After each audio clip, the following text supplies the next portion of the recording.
Hello MCU fans! Today we'll be looking at the definitive history of the multiverse. The video will be broken into 12 chapters, and I'm not going to read all of these. You can pause it if you'd like to, but I wanted you to see that we're going to start with the beginning of the multiverse and go all the way to present day. So you can consider this part of the video to be the foreword, or the intro to the chapters. So Doomsday will be here before you know it, and the movie's synopsis tells us that Dr. Doom will unleash a cascading crisis across the entire multiverse. So I thought this video would help prepare us for the movie's arrival by explaining how the multiverse came to be and what it means for the upcoming movie. So I do have a playlist of multiversal videos out there. There's 32 total videos stretching all the way back to September of 2022.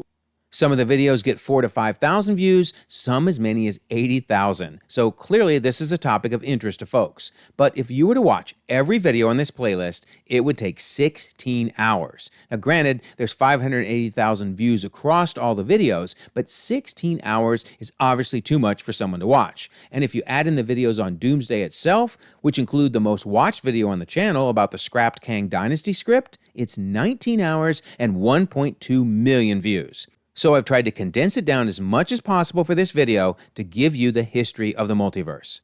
I'll also note that my first version of this video was actually watched by Michael Waldron himself, crazy, and his feedback was actually very kind. Now, I'm sure he didn't mean everything in the video was accurate, but it meant a lot to hear that from him. So, considering that he authored both Loki Season 1 and Multiverse of Madness, the two most foundational MCU entries about the multiverse, it makes sense that he's been brought back on to consult on Doomsday and Secret Wars, and it means it's all the more important to try to understand the multiverse saga up to this point. So this interview with Waldron shows how influential his work will be. He discusses how he was writing Secret Wars, the movie after Kang Dynasty, and then when that movie went away, I was working on what would become Avengers Doomsday and Secret Wars for a time. And then they brought in the Russos and Steve McFeely. Waldron was then shifted from leading the scripts to supporting the creative transition. As those guys got in and wrapped their heads around what these movies were going to be, and then there was an opportunity for me to come back in and get to know Joe and Anthony and Steve and really help however I could. So that's what I'm trying to do, is just support them. The article sums it up by saying this reinforces just how integral Waldron's storytelling sensibilities remain to shaping the next chapter of the Avengers franchise. So one last thing to mention before we get going is that I'll be discussing plot points from 30 movies and shows, and that means there will be some spoilers for all the entries below. But as long as you're okay with that, then let's dive right in and see what we can find out. Chapter 1, The Beginning of the Multiverse. So I love this graphic from the Eternals movie because it gives us a nice, concise history of creation. It says, in the beginning, before the 6 singularities, and that's a key word, and the dawn of creation came the Celestials. In Guardians of the Galaxy Volume 1, the Collector explains that before creation itself, there were 6 singularities, there's that word again, and in Thor the Dark World, Odin himself says that there are relics that predate the universe itself. And in this case, he's referring to the ether, which of course in its original form was a singularity. So what is a singularity? Well, Universe Today tells us that a curvature singularity is best exemplified by a black hole. At the center of the black hole, space-time becomes a one-dimensional point which contains a huge mass. As a result, gravity becomes infinite and space-time curves infinitely, and the laws of physics, as we know them, cease to function. That is so wild. Space.com tells us the universal origin story known as the Big Bang postulates that 13.7 billion years ago, our universe emerged from a singularity, a point of infinite density and gravity, and that before this event, space and time did not exist, which means the Big Bang took place at no place and no time. That is just craziness. So I do think that's what we're seeing here in Loki Season 1, Episode 6, where we're seeing 2 black holes, singularities, right, that are the origin point for 2 different parallel universes. In fact, Neil deGrasse Tyson theorizes we're actually living inside a black hole. Man, so we'll talk a lot more about the role of black holes throughout this video. All right, back to the Eternals. Arishem, the prime celestial, created the first sun and brought light into the universe. And here's Arishem doing his work, Thank you, Erisham. We truly appreciate it. And then back to Guardians, where the Collector explains, and then the universe exploded into existence, and the remnants of these systems, the singularities, were forged into concentrated ingots, Infinity Stones. And then Wong in Infinity War explains, at the dawn of the universe, there was nothing. Then, boom, the Big Bang sent 6 elemental crystals hurling across the virgin universe. And then back to Eternals to wrap things up. Now life began and thrived, and all was in balance. All right, so this is how we got one universe, but how did we get a multiverse? Well, in Far From Home, we know that Mysterio was, basically full of it. He was lying the whole time. But Peter's reaction to the idea of a multiverse is fascinating. He says, "So you're saying there's a multiverse? I thought that was theoretical. That changes how we understand the initial singularity." There's that word again. We're talking about an eternal inflation system. So what does he mean? Well, the model of eternal inflation implies that all macroscopic histories permitted by the laws of physics are repeated an infinite number of times in the infinite multiverse. The theory of eternal inflation says that once inflation starts, it never completely stops. Rather, it ends in places, and universes form there. We call them pocket universes because they're not everything that exists.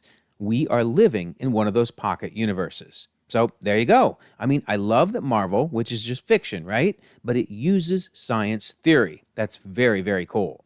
But the next question is, how did we get some of these crazier universes? In Multiverse of Madness, we see an animated universe, and of course, Moon Girl is animated, and the Spider-Verse is animated. But we also saw a cube universe, and maybe that's actually how Thanos was able to turn Drax into cubes, by tapping into that reality. We have a noir universe, a black and white universe, and then the paint universe. I admit, I love the paint universe, my absolute favorite universe. Let me live one glorious day in the paint universe, please. That would be so much fun. So how do we get all these crazy universes? Well, Wong actually explains it. He says these infinity stones each control an essential aspect of existence. So the reality stone controls reality, and thus different reality stones could give us different realities. Also, the Ancient One tells us the infinity stones create what you experience as the flow of time. So not even just the time stone, but the infinity stones themselves, they all create the flow of time. So you could have time working differently across separate parallel universes, which may explain why we've seen so many different forms of time travel in the X-Men universe versus the main MCU, for example. The Infinity Stones are so key to understanding why we have so many different realities across the multiverse. But is it an issue that in Endgame, the Infinity Stones were destroyed? Because the Black Widow says, "Where are the stones?" And Thanos says, "I used the stones to destroy the stones." But then he explains, gone, reduced to atoms. So they're not actually destroyed. They're actually broken down to their atomic form, but they do still exist, which shows how powerful the Infinity Stones are. They can still function, even driven down to atoms. Crazy. However, we also see that many parallel universes have different present days. For example, in Multiverse of Madness, 838 has its present day set in 2021. If you look on the left, where they're sampling Stephen Strange from 616, if we zoom in on that date, and I know it's blurry, but you can see that it says 2/12/2021. What on earth? Because, of course, in the MCU at this point, it was 2024. Also, Miguel in the Spider-Verse. He's from 2099, Noir is from 1933, and Penny's from 3145. This could be due to eternal inflation, which we learned continues to create new universes over time, meaning that could result in different present days when the universes are lined up against each other. So if we look at 10005 and 616, we see that they're in sync, because Deadpool jumps out of 10005 and into 616 in 2018, and presumably Monica Rambeau appears in the X-Men universe in 2026. On the other hand, the Fantastic Four timelines don't sync up, with 828 being in 1969, but the Fantastic Four will likely arrive in 616 in 2028. And Matt Shakman made it clear there isn't any time travel. In their version of the world, they're in the 60s. But different universes are of different ages, right? And so he explains, when they cross over, they won't be time traveling. I mean, he basically described eternal inflation. And also, if you look at the different Spider-Man universes, and I did do a long timeline video on this, and you can check it out if you're interested, but notice that everybody has a different present day when they're pulled into the adventures during No Way Home. So again, this may be a direct result of eternal inflation creating different parallel universes over time. All right, so we talked about eternal inflation, but there's a second real-world theory that we should mention at this point, and that is the many worlds theory. So originated by U.S. physicist Hugh Everett in the late 1950s, this envisions our universe as just one of numerous parallel worlds that branch off from each other, nanosecond by nanosecond, without intersecting or communicating. Every quantum transition taking place in every star, in every galaxy, in every remote corner of the universe is splitting our local world on Earth into myriad copies of itself. And of course, this is what results in the branching we've seen throughout the MCU, and we'll talk more about that in later chapters. All right, so I really like this working model of the multiverse, and we're going to come back to it throughout the video to make sure it truly works with everything we learned about the MCU, but just with what we know already. You have multiple Big Bangs, right? The eternal inflation that Peter described creates its own set of infinity stones, which then determine the reality, like, paint, cartoon, 838, 616, etc. And thus we have several parallel universes. And then off each universe, we have branches. Now in Loki, we're going to see they're called branched timelines, and in What If, they're called branched universes. And we're going to talk about why there's different terminology there. But the bottom line is, a universe then has branches. So the question is, what do we call this? If the 616 universe has actual branched universes. I mean, does that mean this is a multiverse? And if this is a multiverse, what do you call multiple multiverses? I mean, you see why this terminology can get kind of tricky. Okay, so let's look at some standard multiversal definitions and see if these apply as we go through the video. So, a timeline, that's a chronological arrangement of events in the order of their occurrence. A universe is a four-dimensional place consisting of 3 dimensions of space, length, width, and height, and then 1 dimension of time. So really, a timeline is an integral part of a universe. It's one of the 4 dimensions. Then there is a base or parallel universe. That's a universe that has its own origin point, its own Big Bang. This is different than a branched universe or branched timeline, because we'll see both terms being used, which is a universe that is anchored to another universe at the point of divergence, the Nexus point, and we'll learn more about that as well. And then a multiverse or tree is a base universe and its branched universes. So then the question is, what do we call multiple multiverses? Well, at least in the comics, they refer to it as a megaverse. But that term has never been used in the MCU, so I'll be interested to see if they do use it. But actually, it seems like the idea of a multiversal forest has been implied. I mean, Beau DeMaio, writer of X-Men 97 Season 1, was asked about the MCU multiverse, and he said that X-Men 97 isn't necessarily connected on the same tree. It should instead be viewed as its own neighboring tree, not a branch of the multiversal MCU tree. Interesting. And of course, he's referring here to Loki's tree. And Jeff Trammell, showrunner of Your Friendly Neighborhood Spider-Man, referred to the series as taking place in a sister timeline 1 universe over, which again seems to imply multiple trees. All right, so let's take a look at the Spider-Verse for a minute, because I find this fascinating. So Miguel in the Spider-Verse says this is everything. And he shows this branching structure, which looks very much like Loki's branching structure from Loki Season 1, but then it is now flipped up, so it looks more like the tree from Loki Season 2.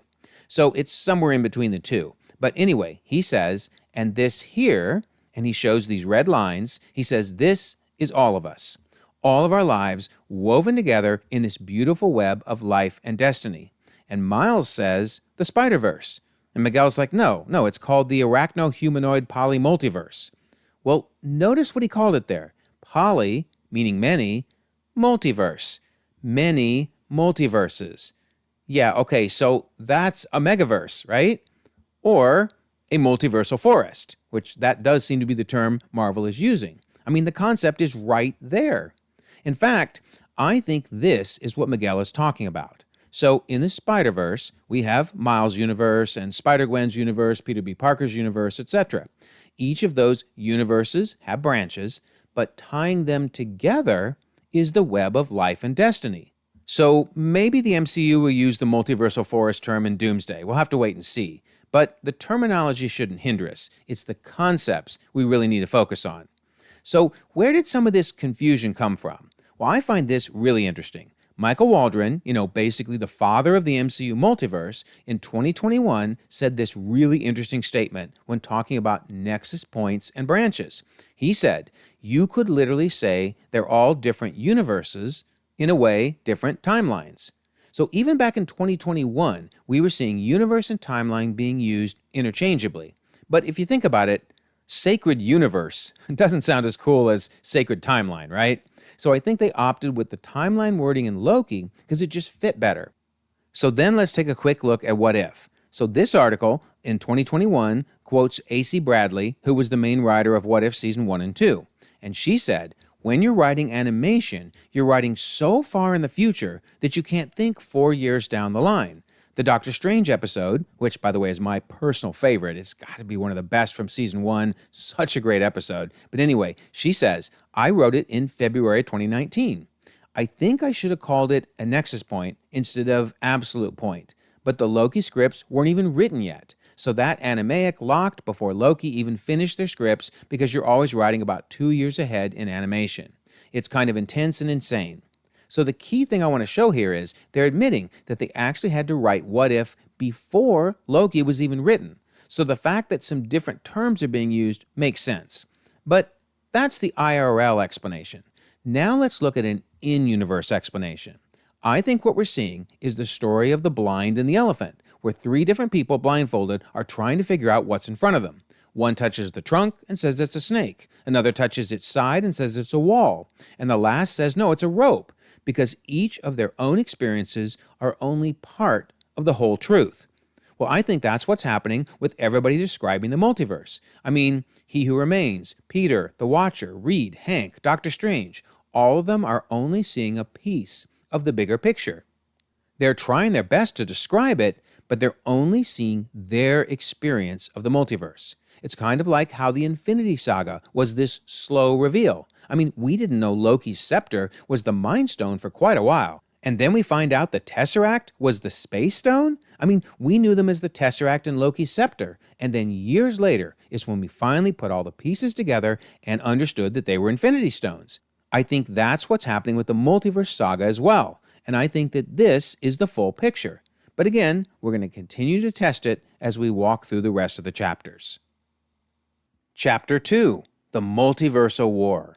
So, He Who Remains explains that he met his multiversal variants and they came from universes stacked on top of his own. That is such an important statement to understand. Number 1, they came from separate universes. And number 2, they weren't connected to each other. They weren't branched off of each other. They were stacked on top of each other. Basically a result of eternal inflation, right? Okay, so we'll come back to that again later. Also, we learn they brought the best of their universes to improve the others. So, who were some of these variants? Well, I think 3 of them were the ones we see in the post-credit scene in Quantumania. I say that because ultimately, He Who Remains ended up mocking those 3 via the Timekeepers. I'm pretty sure that these 3 were meant to be the 3 from the post-credit scene. And here, they're animatronics. And so he's basically, again, just mocking them. I think another of the variants that originally met together is the Kang that's ultimately exiled in Quantumania. He really started to create problems for the others. He explained, I saw their chaos. But Janet was like, you mean you started a war? And of course, he did. We see him wiping out timelines, killing tons of people. So ultimately, the other Kangs, a lot of me, he says, they exiled him down here because they're afraid of me. And Janet said, he was exiled here in the quantum realm outside of space and time because it was the only place that could hold him. All right, so since we've mentioned the quantum realm, let's talk a little bit about how it works, and in particular, whether there's only one quantum realm. So Jeff Loveness, the writer of Quantumania, in an interview on Marvel.com, said that basically it's like the basement of the multiverse. It's this connected limbo outside space and time. The article goes on to say, we want it to feel like it's this real place that's hidden beneath the multiverse. So basically, it touches all the different universes around the multiverse. So there's only one quantum realm. And that's important because it means the Kang that Janet meets can have come from a different universe than 616, which honestly seems to be the case. But if it's true there's only one, then what about that first season of What If? That episode where Janet contracts the zombie virus down in the quantum realm? Did it branch the quantum realm? I mean, obviously not. It couldn't have because there's only one. So perhaps the answer was actually illustrated when Scott got close enough to the multiversal core and began to see his variants. Every choice you could make, existing all at once. Even a variant that got to work full-time at Baskin-Robbins. Well, the only reason he could see those variants was due to being so close to the multiversal core. But perhaps it illustrated that in the quantum realm, you're normally out of phase with your variants. I mean, they're there, you just can't see them. So if this theory were to be true, that would mean when Janet branched and basically created a variant with the zombie virus, she was out of phase with that variant. But however it works, the bottom line is we know there's only one quantum realm. Another question is, what did Mobius mean in Loki Season 2's finale when he referred to the quantum realm as 616 adjacent? Well, since there's only one quantum realm, it's technically adjacent to every universe. So it's an odd way to refer to it, but then again, it is accurate. Okay, so how does time work in the quantum realm? Well, we know it flows forward for people in it because Janet went in 1987 and came out in 2018. So she aged 31 years while she was in there. But it's also possible that you fall into a time vortex. Remember, Ant-Man fell in one. It was only 5 hours for him when it was 5 years outside for everyone else. And on the flip side, the ants fell into a time vortex in Quantumania. They passed through some sort of time dilation, and they lived thousands of years in a single day. So that's important, because I think that's going to explain that when they exiled the Kang variant to the quantum realm hundreds and hundreds of years ago, it took him that long before he suddenly appeared when Janet was down there. So we'll talk more about that, but I really think these time vortexes answer a big question. All right, so after the Kangs met, we learned about the Multiversal War. The Kang that was exiled had started the war, and they got rid of him, but now they're all fighting. The peace between realities erupted. Now, He Who Remains must be associating the terms realities and universes as meaning the same thing because he called them universes before, right? And so it's kind of funny that Miss Minutes then calls them timelines in her propaganda video. Miss Minutes explains that countless timelines battled each other for supremacy. So here we are seeing that timeline and universe are being interchanged. And remember, Michael Waldron said that in the Loki show, they're both basically referring to the same concept. And back to an earlier point with the elephant, it's all in the perspective of the person telling the story. What is the perspective they're trying to convey? And Miss Minutes was certainly trying to convey something different than He Who Remains. So that's important. All right, so what are the steps that He Who Remains took to basically win the war? Well, first thing is get a hold of this creature, Alioth, right? Created from the tears in reality. He says he harnessed the beast's power and began experimenting on it. I weaponized it. I ended the Multiversal War. Now, it's important to note, he didn't actually say he won the war. He didn't say, I killed everyone off and that's how I won. He simply says, I ended it. And that's a very interesting phrase. Next is step number 2. So he uses another interesting phrase. I isolated our timeline. So what does he mean by isolating it? Well, Kate Herron, who directed the first season of Loki, explains he tells them in a story that he managed to close himself off and isolate the timeline that we all know from the other timelines. It's almost like they're on an island that's completely hidden from everyone. So she's really clear here. If there's any doubt, she tells us he didn't kill the other Kangs. He isolated himself from them. And he kind of hints at that here at the end of Loki Season 1 when he says, you kill me and the sacred timeline is completely exposed. Multiversal War. Now that's not exactly true because we're going to learn that the loom is still in place and even if he dies, that it does have a failsafe. But we'll get to that in a minute. But still, he's basically telling them the truth in that the sacred timeline will be exposed if the loom is gone. And he's more clear in Loki Season 2 about the loom. He says, as you may or may not know, my variants are already out there. And that's those other Kangs, remember, from the post-credit scene in Quantumania. And he says, the loom is what prevents a brutal war where nothing survives, Loki, not even the sacred timeline. Break the loom, you cause a war that kills us all, game over. So he's crystal clear that the loom is a protection device. It's exactly what Kate Herron was saying. He isolated himself and put him on an island. That's what the loom did for them. So the next step after isolating the sacred timeline is to create the TVA. And we learned that the Timekeepers didn't create them, of course. Instead, they were kidnapped from the timeline and their memories were erased. Yikes. And we're going to see just how expendable they actually are as He Who Remains explains that the temporal loom is a failsafe. That basically, when the loom is overloaded with branches, it deletes the ones that aren't supposed to be there. Everything except the sacred timeline. As for the TVA, well, they're just collateral damage. Let them all die, right? He couldn't even care. Look, it's no biggie. It's easy to rebuild, he says. My word. So yeah, the TVA were totally expendable in He Who Remains' eyes. All right, step 4. After creating the TVA, now it's time to become the sole ruler. So he's talking to Ravonna, who helped him win the war, and he says, so it's almost ready. A utopia at the end of time. For us. For all time. Always. And she says, the TVA awaits our commands. Shall we go? And he says, no, I'll catch up. It's been a long road. See you soon. And as she leaves, he then says, erase all their memories. Yep, that even included Ravonna's. So erase the TVA's, erase hers, and now he becomes the sole ruler. Craziness. And then step 5, create a backup plan. So I firmly believe that he intentionally placed young Victor Timely, which is either a variant of himself, like a younger version of himself, but he placed him inside the sacred timeline as a backup plan that he could activate, kind of like a sleeper cell. And he had Miss Minutes ready to activate things if necessary. Miss Minutes says, put this package in that window. And basically, that'll get Victor Timely activated and everything will be fine.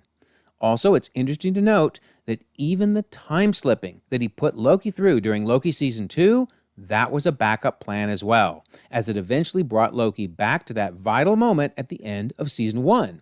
He says, who do you think paved that road? So he had everything planned. He set up the sacred timeline, he isolated it, he created the TVA, became the sole ruler, and he even had a backup plan in place. Wow. All right, so I want to look at this diagram because I think this really helps crystallize everything we've discussed. So I'm only going to show 5 universes here. I mean, we know there's tons of Kangs, but there's the main 5. You have the 3 universes that represent the 3 Kangs from the post-credit scene, and we have one for He Who Remains, and one for the soon-to-be exiled Kang. And while I don't think it's ever been explicitly stated, I'm going to put all these Kangs in the 31st century. So what ends up happening over time is that branches form off the universes, and I think ultimately that's what allowed them to meet each other. So it might have been that they were getting close enough to each other because, they're stacked on top of each other. Maybe there was even an incursion at some point down the road. And eventually I think that's what led to the war. So we have He Who Remains, who ultimately tames Alioth, and in the process, they get rid of the bad Kang and they exile him to the quantum realm. So I'm just going to make like a poof here because I think he ended up in one of those time vortexes where he's now stuck and he's going to stay there until Janet ultimately arrives in the quantum realm. So he may have been stuck in that time vortex for hundreds and hundreds of years, even though in his perspective it was only minutes. So then He Who Remains creates the loom and he now has isolated himself from the other Kangs. He creates his sacred timeline, and he has the TVA prune any timelines that branch from it that would create new versions of him, which we'll talk more about that soon. So he put the TVA in charge, and he heads off to the Citadel and hangs out. So that's basically the Multiversal War and how things ended up afterwards. Chapter 3, Life Inside the Protection of the Loom. So, for this chapter, we're basically looking at the Infinity Saga, and one of the questions that arose in that saga is, where did we get the 616 number? Where did it come from? Well, my guess is when the Kangs first met, they decided to number the universes, and He Who Remains landed on 616 for his universe. Maybe another Kang came up with 1610, because you know how everybody loves to number things. I think He Who Remains ended up with 616, and he was quite proud of that number, so he stamped it everywhere. He had the TVA stamp it on all the video reels, like this one of Loki's life. It showed up on the timeline segments on the TimPad. You can see 616 there. We also see it showing up when there's branches, so 616.blah blah.blah blah blah. And we see it again here for a pruned timeline. So does that mean the TVA is aware there's a multiverse? No, I don't think so. I think they were just told by the timekeepers to stamp everything with 616. They're a government organization, so they did what they were told. Simple as that. But I also think that He Who Remains may well have put his own Easter eggs, if you will, in the sacred timeline, like a signature of his existence. So, Dr. Selvig, if you can kind of move out of the way there, great, thank you. So, notice on his board, I think Dr. Selvig was doing research and found some of those signatures that He Who Remains left of 616. Again, it was like an Easter egg by He Who Remains. This is 616, and I'm proud of it. And Selvig then theorized some of the other multiversal things. Notice he theorized Nexus of reality, the fault, the crossroads, etc. So Dr. Selvig definitely was onto this idea that there could be a multiverse. And I have to wonder, did Mysterio look at Dr. Selvig's research and see the 616 universe and this idea of a multiverse? Is that where Mysterio came up with it? I mean, that's certainly a possibility. Heck, even Christine in Multiverse of Madness may have looked at the 616 universe when Doctor Strange arrived and saw those mentions, and that's why she calls it 616. I mean, who knows? But anyway, I think that's where the 616 came from. But the bigger question is, during the Infinity Saga, how do we have a multiverse? Remember, the loom is in place and the TVA is pruning the timelines, yet the Ancient One is saying, "Who are you in this vast multiverse, Mr. Strange?" I mean, they're even showing us some visuals that kind of look like branching timelines. His fingers are turning into fingers that turn into fingers. That is so gross. But what's the explanation for this? Well, actually, Kevin Feige himself may have given us the explanation. He did an interview, and he talked about this situation. He talked about how our interpretation of the multiverse and various dimensions will basically be seen in the Doctor Strange movie. But notice, he's talking about various dimensions, and he brings them up here again, parallel dimensions and multiple dimensions. He talks about the quantum realm and how it's another dimension. And then he's really clear at this point in the interview. He says, dimensions are not just parallel realities. We're playing as much with the notion of the multiverse as much as alien dimensions, for lack of a better term, rather than parallel realities where there's a Doctor Strange that wears Iron Man armor. We're not there yet. So he's basically saying the multiverse, at least during the Infinity Saga, is multiple dimensions. Quantum realm, dark dimension, Valhalla, etc.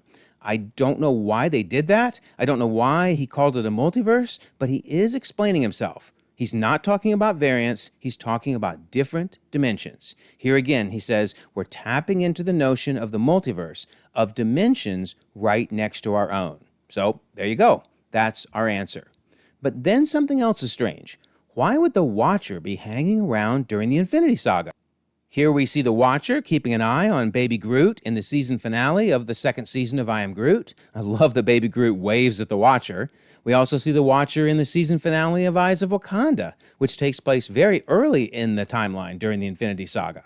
Plus, we saw several Watchers in Guardians of the Galaxy Volume 2. Not just one, but 3 of them. And their Watcher assistant, the late great Stan Lee, R.I.P. And of course, they desert him and leave him behind. But I'd really love to know how the Watcher felt about this period of time. I mean, imagine being the Watcher and seeing a Nexus event occur and then seeing the TVA jump in and prune it. He'd be like, oh, come on, you're killing me. These are my stories, and you're messing them up. So instead, he has to hang around and look at what Baby Groot's doing. It's just kind of funny. But all joking aside, we will find that there are actually several branches woven together along with the sacred timeline during the Infinity Saga, which we'll discuss that in the next chapter. So perhaps the Watcher wasn't as bored as it seems at first. And it turns out there were some very odd things happening that probably made Uatu scratch his perfectly round head. Case in point, we get a visit from Universe 10005's Deadpool. He seems to have jumped to 616 thanks to Cable's time travel device as we see him meeting with Happy Hogan, and it's confirmed that he visited 616 and in particular the Sacred Timeline. And of course this was during the Infinity Saga because it was right before the Infinity War movie. But how exactly is this possible? I mean, Cable's device only allowed someone to slide through time.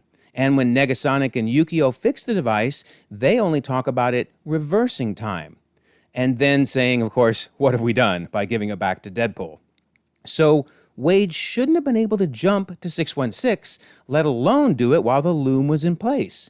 But Wade honestly did a lot of things he shouldn't have been able to do with that device. I mean, sure, he saved Vanessa and Peter by sliding through time, but he also jumped into an earlier timeline to kill the crappy Deadpool, and then he jumped into the real world to kill Ryan Reynolds. That absolutely shouldn't have been possible with that device.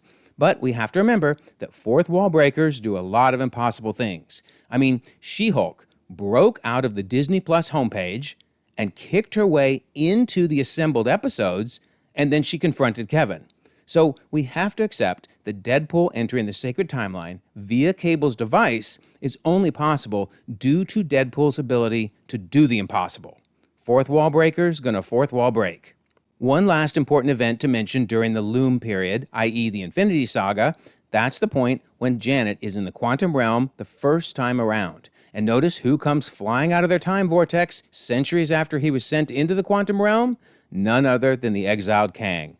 So Janet says, after so many years alone, it's nice to have a friend. But of course, Janet ultimately gets concerned, and she asked, who is Kang? So she realizes he's bad news, she sabotages his ship, and she gets out of the quantum realm. And again, this is all happening during the Infinity Saga. So, time to go back to our diagram and we'll update it a little bit more. Notice we've got the blue loom in place. So Janet in 1987 ends up in the quantum realm. We learn about that during the first Ant-Man movie. And then it's really not clear when in the timeline this happens, but at some point during her exile, she runs into Kang because he comes out of his poof. I'm picking 2008 based on my timeline videos, but anyway, she spends some time with him, helps him rebuild his machine, and then she realizes he's bad and ends up destroying his machine. And we'll pick up with him again later, but Janet gets out in 2018. And as I alluded to earlier, there isn't really just a single timeline in the loom, and we're going to find out there's actually multiple timelines that are being woven together. But that takes us to our next chapter. Chapter 4. Time travel and Nexus events. So now we're dealing with the tail end of the Infinity Saga, i.e. Endgame, and in particular, the introduction of time travel. So the Hulk explains, if you travel to the past, that past becomes your future, and your former present becomes the past, which can't now be changed by your new future. So it's a very simple explanation, but is admittedly a little wordy and hard to understand. Basically, if you go in the past, it creates a branch. It creates a new timeline, and that is your new future. And Scott Lang confirmed that in his MCU canon book, where he says they picked specific points on alternate timelines, jumped to those timelines, and grabbed the stones. Now, I'm pretty sure that what they really did is they went back in time and created an alternate timeline, because when asked if he can explain exactly how the time heist worked, he said, no, I cannot. But regardless, the key is they were in different timelines. And in fact, we even saw in X-Men 97 how Cable was discussing how he tried to change the past over and over. And every time he went back in time, notice all of the branching. So even the X-Men timeline seems to branch. And that surprised me because I always assumed it was more the Back to the Future logic in their universe. But no, they're actually branching. And if you think about it, Endgame had to branch. I mean, they went back in time and knocked out Star-Lord, which would make it too late for him to go pick up the Power Stone in time. Future Captain America told 2012 Captain America that Bucky's alive. Captain America also told Sitwell, "Hail Hydra," and of course they created a new Loki, which then created a second branch off the original 2012 branch that they had already created. So yeah, they had to be creating branches. And the single most clear point to me is Gamora. I mean, they go back to 2014, and then Gamora, Thanos, and Nebula from 2014 jump to 2023. Well, if they weren't in a branch, then that would have been the ones from the main timeline jumping into 2023, and of course that's impossible. And the timeline book does a great job of illustrating this. The main timeline is shown in purple along the bottom, and here we see the 3 branches, 2012, 2013, and 2014, being created. Then we see a child branch being created as Loki escapes and is then captured by the TVA, which is the new green line. And notice here that the Hulk and Ant-Man are returning to the main timeline, and then Steve and Tony are headed to 1970. So now we see another new branch for 1970, and then finally we see Tony and Steve returning to the main timeline, as well as everyone else from the 2013 and 2014 branches. So then the question is, well, how do you get back to your own timeline?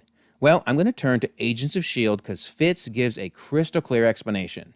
He says, you went back in time, you branched off, but we can travel back through something called the quantum realm, so we can go between timelines. Beautifully said. I mean, that's also what they did in Endgame, but man, he just nailed it right here. So now I really want to see how Captain America returned those Infinity Stones. Please, Marvel, we all want to see it. Because the Ancient One said, if you remove one of the stones, the flow of time splits. But then Bruce said, well, that's no problem. We can return each one to its own timeline at the moment it was taken. Okay then, Marvel, show us that. I mean, Cap knows he needs to clip the branches, but I want to see him returning the stone, for example, to the Red Skull. I mean, here we see the Red Skull saying, if only it were that easy. And he said that to Clint and Natasha, but it kind of feels like he might also be speaking to Steve as well. But this is interesting. Notice Hulk explains, you have to return the stones to the exact moment you got them, or you're going to open up a bunch of nasty alternate realities. So what if that's the reason we got Dr. Doom, the one that's going to show up in Doomsday? I mean, let's say Steve failed to return the stone correctly to the 1970 branch that they created. Remember, Tony wasn't born yet. Well, if that branch wasn't clipped properly, it may have created a nasty alternate reality, which could mean in that branch, Tony didn't become Iron Man, but instead became Dr. Doom. In Endgame, Tony did warn, you mess with time, it tends to mess back. And then he ominously said, you'll see. Wild. Anyway, just a crazy theory to consider. The next big question is, what happened when Steve went back to stay with Peggy? I'm certain it had to create a branch, but I do understand that the writers of Endgame have a disagreement with the directors. The Russos think it created a branch, and Marcus and McFeely think that he went back to live in the main timeline. With most of them returning to work on Doomsday, I suspect they're going to give us a definitive answer in that movie. But anyway, I do think that Cap created a branch when he stayed with Peggy, because that seems to follow the rules of time travel in Endgame, and then perhaps when he was in that branch, using knowledge he gained from Hank Pym or others, he was able to return directly to the bench that we saw in Endgame instead of using the time platform. All right, so then how did Miss Marvel impact her own timeline? I mean, she didn't create a branch, that's very clear. Well, the writer said, I think it would have caused a Nexus event, a branch, because of the inevitability of it. So it was a closed loop. Interesting. I don't know why she's saying that, because we'd never seen closed loops in the MCU before, right? Well, then she says this fascinating thing. She says it fit into the logic of what was established in the TVA. But in Loki Season 1, that's not what happened. They always created branches. However, in Loki Season 2, the time slipping did let Loki create closed loops. So ironically, I think she knew what was coming in Loki Season 2, and she was like, oh, well, then I can do a closed loop as well. And she's right. We do see closed loops in Loki Season 2 if your time travel is done with Kang Tech. So I think Kamala's bracelets could turn out to be Kang Tech. We also learned about absolute points in time. You can't go back in time to try to erase an absolute point. Because Dr. Strange, using the Time Stone, tried to reverse time and save Christine. However, the Ancient One explained that without Christine's demise, Strange doesn't become a sorcerer, doesn't defeat Dormammu, and doesn't gain access to the Time Stone to go back in time in the first place. Thus, destroying an absolute point and altering his own timeline won't just create a branching path, instead, it would lead to the destruction of his own reality. Absolutely my favorite episode of What If. Such a good episode. If you haven't seen it, you got to check it out. Also, we see absolute points in X-Men 97, because Beast says the mystics of Kamar-Taj speak of absolute points, events that occur across all timelines. So I love this consistency of terminology going across all these different shows. And you could argue the Spider-Verse canon events are the same thing, because Miles asks about these nodes, where the timelines converge, and Miguel explains they are the canon, chapters that are a part of every Spider story every time. I mean, that's kind of an absolute point. It must happen, at least according to Miguel. Now, we'll find out in Beyond the Spider-Verse if maybe he's not so correct about these canon events, but for now, they're very similar to absolute points in time. So I love this quote from Michael Waldron to kind of summarize all this. He says, you know what? Time travel basically is the multiverse. So he's essentially saying, hey, once I saw what they did in Endgame, I realized I can take that to dive into Loki and create Nexus events. So he expanded that logic and created the concept of Nexus events, which create a new timeline. Thus, you don't have to go back in time to create a branch. It can simply be a different decision that creates a new Nexus point. And we see that in What If. The Watcher explains a single choice can branch out into infinite realities. Plus, we see branching in 10005 during Deadpool and Wolverine. When Deadpool looks for a new Wolverine, he uses the TVA's TemPad, and he then jumps to several different branches. Then, he finally lands on the Logan that we see for the rest of the movie. So, Endgame allowed the writers essentially to go, oh, we can do this too. And so thus was created the idea of these Nexus points. Speaking of Nexus points and branches, I alluded to this in the last chapter, but we find out that the sacred timeline isn't just one timeline after all. It's actually multiple timelines. Because when they go to the temporal loom room, they discover it's the heart of the TVA. It's where raw time is refined into physical timelines. But it's not constructed to weave together so many branches, and so it's overloading. But here's the key. If it's weaving more than one branch, then obviously there are multiple timelines. But why is there more than one, since there was only supposed to just be a sacred timeline? Well, once again, we can turn to Michael Waldron. This dude gives so many good quotes. He explains, and that's just how time works. There's always like different permutations and instances happening. The TVA has their own barometer, their own gauge of what constitutes a deviation from the baseline. And that's the way it's supposed to go. The way it went that produces He Who Remains. That's their baseline. So then he says, if you zoomed in on the timeline, it wouldn't necessarily look like a straight line. It might look like the intertwined strands of a rope, fluctuating and spiking here or there. What I love about this is an interview he gave in 2021, so well before Loki Season 2, when we learned about the loom. Yet he was still pointing out that the sacred timeline is really intertwined strands of rope. And you know what? That's what they showed us. If you look at Loki Season 1 at the Citadel at the end of time, notice those are the multiple strands, not just one strand. We didn't realize it was the loom at that point because from the Citadel, it doesn't look like a loom. I think the only time you actually see the loom is when you're standing in the loom room, for lack of a better term. But anyway, I love the fact that even in 2021, they were talking about how the sacred timeline was actually intertwined strands of rope. So that raises the question then, what are they pruning? If there's actually more than one timeline in the supposed sacred timeline, then what are they pruning? So Loki asked that question, what are you afraid of? And the answer was me. So basically, He Who Remains is pruning any time a version of himself would be created. And in fact, Loki picks up on that and explains it to Mobius. Maybe it's true. Maybe everything he was doing, the pruning, the preservation of the sacred timeline, was just about preventing more of him. So he only pruned a timeline when it was more of him that would have been created. Which, by the way, even back in 2021 is exactly what Michael Waldron said. When it becomes a problem for the TVA is when, according to their own rules, when could something branch off in a way that could actually produce a new timeline that could produce a new version of He Who Remains. Crazy, man. I mean, it really all fits. These interviews are not canon per se, but it is the writer of the series telling us the meaning of what he wrote, and it fits with what we learn in the series. I love it. But a very good question is, okay, then how did we get all these Loki variants? If we're talking about one sacred timeline that's branching off, we shouldn't have this many variants.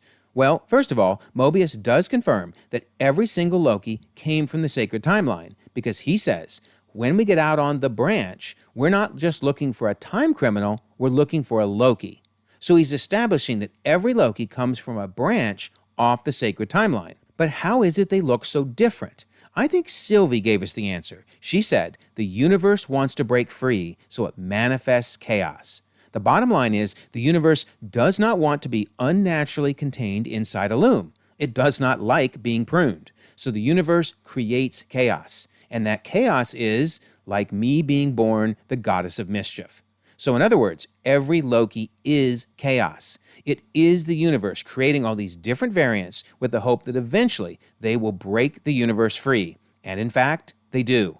Because Mobius says 2 variants of the same being, especially you, forming this kind of sick, twisted relationship, that's pure chaos. That could break reality. And that's my point. This was the universe's way of trying to break free. And then I love this. If you look at Loki season 2, Ravonna is saying, all that matters is order versus chaos. I'm order. And Mobius screams, no! Because all of a sudden, who pops in but chaos? So you can come up with your own theories on this. There's many ways to explain why there's different Loki variants. I just like the idea that the Loki variants are created by the universe itself, trying to escape the loom. I just think that's cool. But anyway, another question people ask, and this is a very fair one, is how do you get so many Infinity Stones? If again, there's only one sacred timeline and there's branches off of it, then there should be no more than 6, right? 6 Infinity Stones, that's it. But Casey says we actually get a lot of those, and some of these guys use them as paperweights. So they have a whole ton of them. Well, it does make sense. Remember that Loki was pruned holding the Space Stone, so the TVA takes the Space Stone with them. Well, every time they prune someone that has an Infinity Stone, that would be yet another for their collection. So over time, because they've been doing this for hundreds of years, they probably pruned lots of people that are in possession of an Infinity Stone at the time. Thus, you get a whole bunch of them. I think that makes a lot of sense. So the key is, it's a sacred timeline, one universe, with lots of branches coming off of it, and the TVA prunes the branches anytime they would create a new He Who Remains. Okay, so let's bring our little diagram up to speed. The last time we left off was during the Infinity Saga with Janet returning back to 2018. So now we jump to the time heist in 2023. Of course, they jump back in time to multiple time periods, but we're going to focus on the 2012 branch because that's the one where they end up creating an additional branch. That additional branch that results when Loki gets taken away to the TVA. Then the TVA prunes that particular branch, but the original one still remains. And the time heist ultimately ends, and they go back to 2023, and then somehow Steve Rogers returns the stones and at least tries to clip the branches, maybe creating Dr. Doom in the process. Again, Marvel, please, we really want to know what happened when he returned those stones. But now we're up to the point where Endgame has completed, and now we're ready to head into the next chapter. Chapter 5, Loki Against the TVA. So this chapter is basically Loki Season 1, which I know we've probably all seen multiple times. So I'm going to summarize it at a very high level. Up to this point, we've talked a lot about the Timekeepers, TVA, the pruning, Nexus events, etc.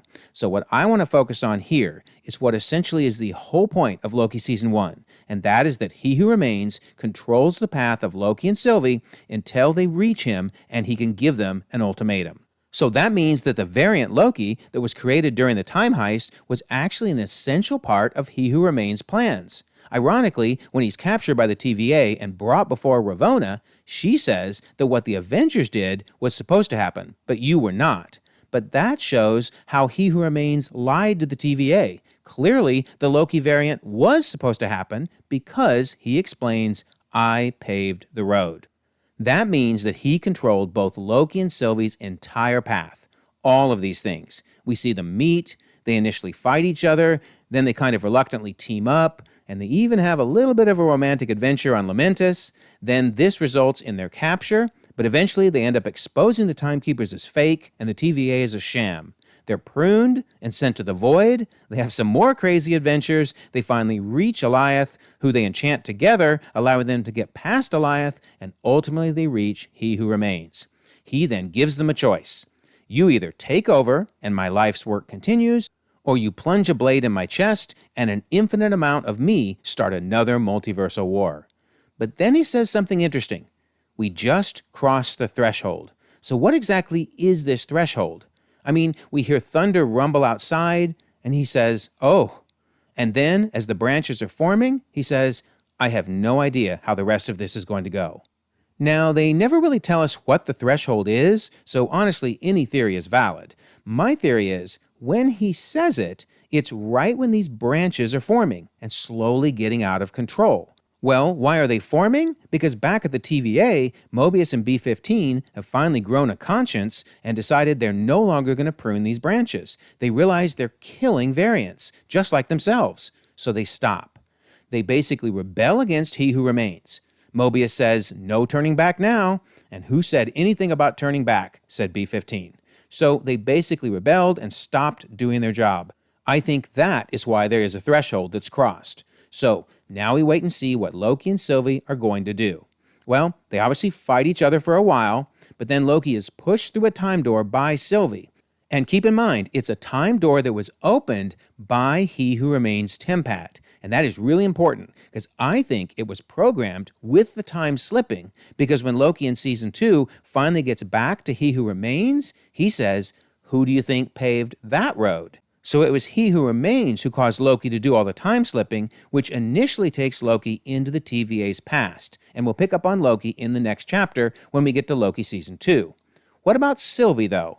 Well, Sylvie does decide to kill He Who Remains. She plunges that blade into his chest, and then she takes off to go live in a branch, one that I like to refer to as the McDonald's branch. And we'll pick up with her when we get to Loki season 2 in the next chapter.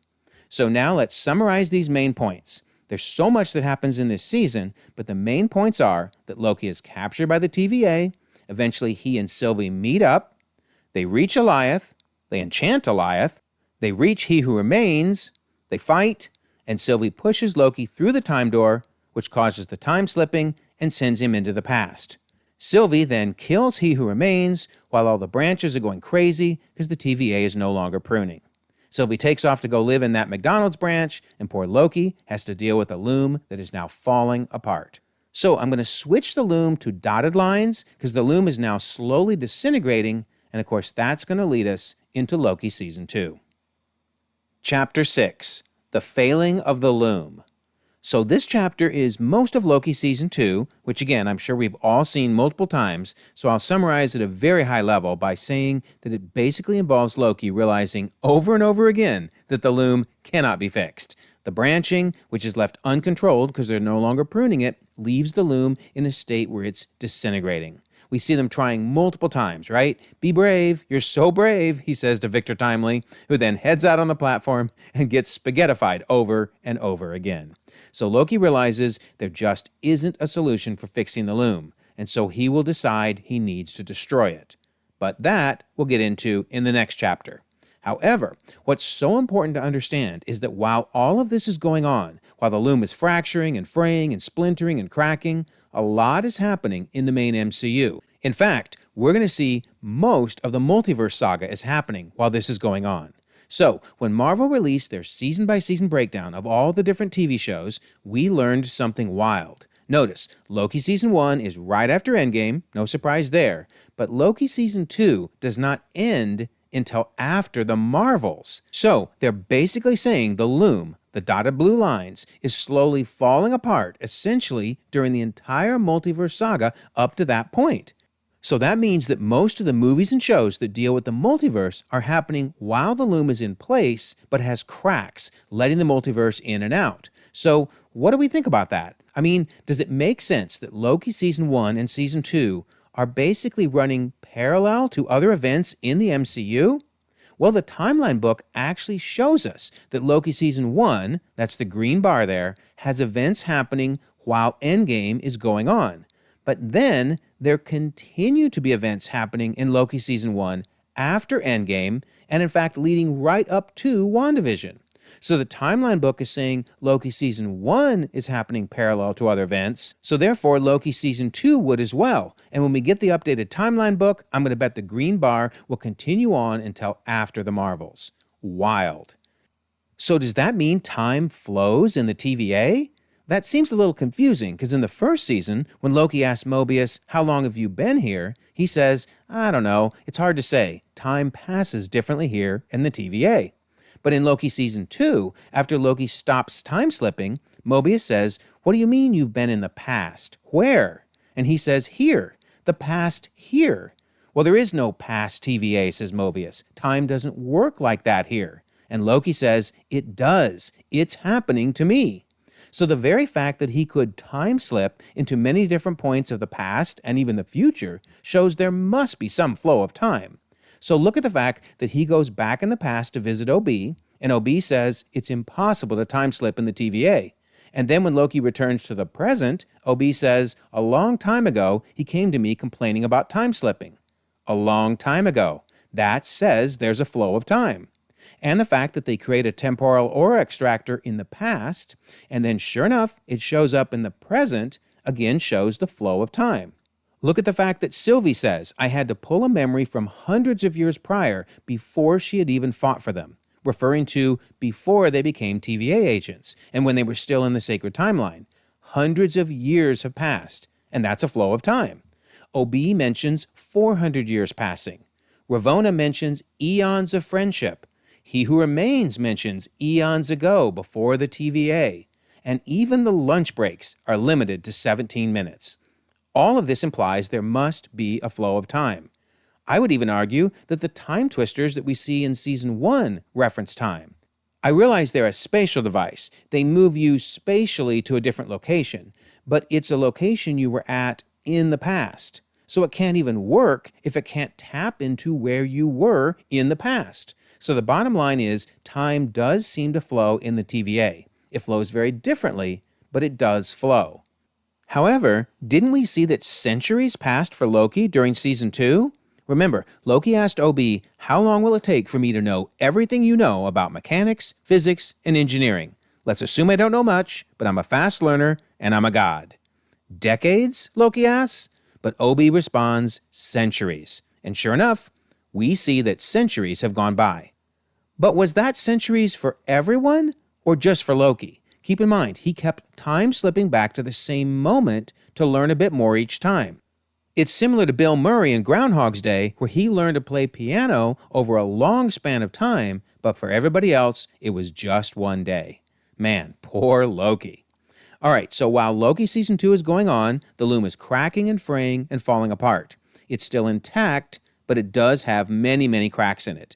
That's what's allowing the multiverse in. So in this image, we can see the loom in the center, which contains all the things happening in Loki Season 1 and Season 2. Because the loom is cracking, that allows things like the events of No Way Home and the Spider-Man and the villains to come in and out. It allows Multiverse of Madness and the trip to 838 and the Illuminati. It allows traveling to see the Beast in the Marvels movie and the Kang Council and Quantumania to be able to see into the loom and realize He Who Remains was killed. All of this really goes hand in hand with a very important quote where Kevin Feige said, He Who Remains is gone, and that allowed a spell to go wrong in Spider-Man No Way Home, which leads to the entire multiverse going quite mad in Doctor Strange and the Multiverse of Madness. And if he continued talking about future events, he would have mentioned, oh, and it also lets that whole thing in the Marvels with the Beast happen. It allowed that too.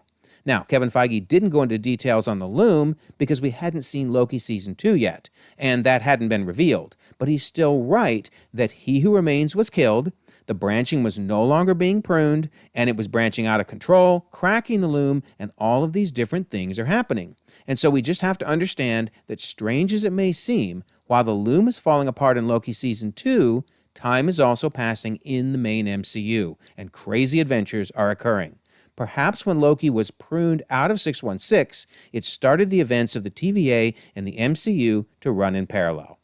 And I think this example really solidifies it. If we look at Quantumania, right before they get home, Janet says, I think I can give us one shot back. And what does she pull up? The sacred timeline with its branches. That's crazy, right? So clearly the loom is still in place and Loki's tree has not yet happened, which of course we'll get to in the next chapter. But notice, she kind of rifles through the different timelines, trying to find the one she wants. She finally picks the right one and chooses where to go on planet Earth, which of course is where they want to go home. She loads it into the device, creates the portal, and sure enough, they get home. So this has to be happening before the tree was created, so therefore during Loki Season 2.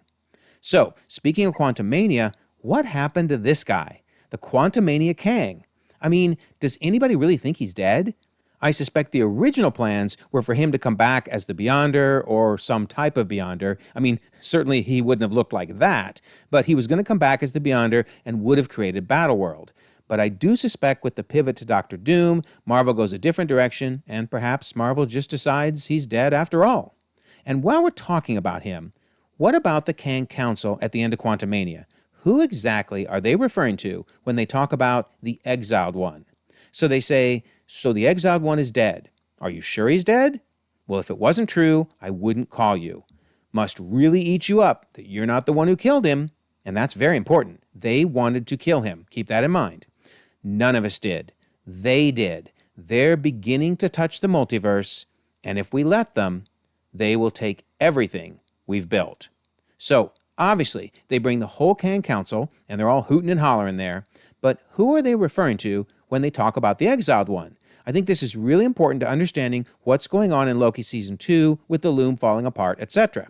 So let's look over these facts.